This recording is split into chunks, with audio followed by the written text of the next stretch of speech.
प्यारे बच्चों, class 10th के फाउंडेशन सीरीज के इस सेशन में आज हम लोग सीखेंगे गुणज। गुणज जिसका दूसरा नाम क्या है? अपवर्त, और जिसे इंग्लिश में क्या कहा जाता है? मल्टीपल।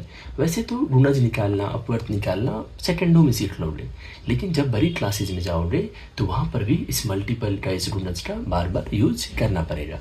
तो चलो सबसे पहले हम लोग दो के गुणज के बारे में समझते हैं, ठीक है। अब यदि तुमसे पूछा जाए कि बताओ दो का अपवर्त क्या है, दो का मल्टीपल क्या है, तो सिंपली क्या करना है? 2, 4, 6, एक चीज समझ आ रहा है? यह 2 गुणे, यह 2 गुणे 2, यह 2 गुणे 3, देन 2 गुणे 4, 2 गुणे 5, 10, 2 गुणे 6, 12, ऐसे करके लिखते हुए चले जाओगे। और ये ऐसा नहीं है कि 20 पर जाके रुक जाओगे, ये 20 से आगे भी जाओगे। 20 पर क्या आएगा? 20 तो 2 गुणे 10 है, ये 2 गुणे 11 भी होता है, 2 गुणे 12 भी होता है। सेम यदि तुमसे पूछा जाए कि बताओ 5 के गुणज, अब यदि तुमसे 5 के गुणज पूछा जाएगा तो कहाँ से स्टार्ट करोगे? सबसे पहले 5 गुणे 1 5, 5 गुणे 2 10, 5 गुणे 3 15, इसी टाइप से 5 गुणे 4, 5 गुणे 5, ऐसे करके लिखते चले जाओगे। अब मैं फिर से क्या कर रहा हूँ, ऐसा नहीं कि 50 पे रुकना है, तुम जहाँ तक लिख सकते हो वहाँ तक जा सकते हो।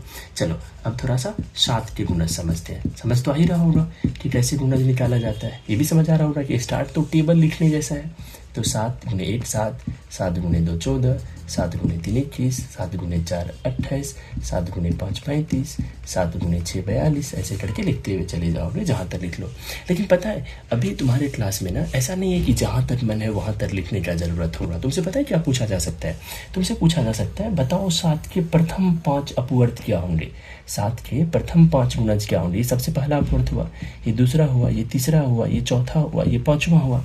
तो चलो अब मेरे को कमेंट करके बताओ 13 के प्रथम 5 गुणज क्या है, ये कमेंट करके बताना है, ठीक है। चलो फिर वीडियो यदि पसंद आई हो तो वीडियो को कर लो लाइक और सॉल्व चैम चैनल को करो सब्सक्राइब। हाँ, लेकिन इस प्रश्न का आंसर करना मत भूलना।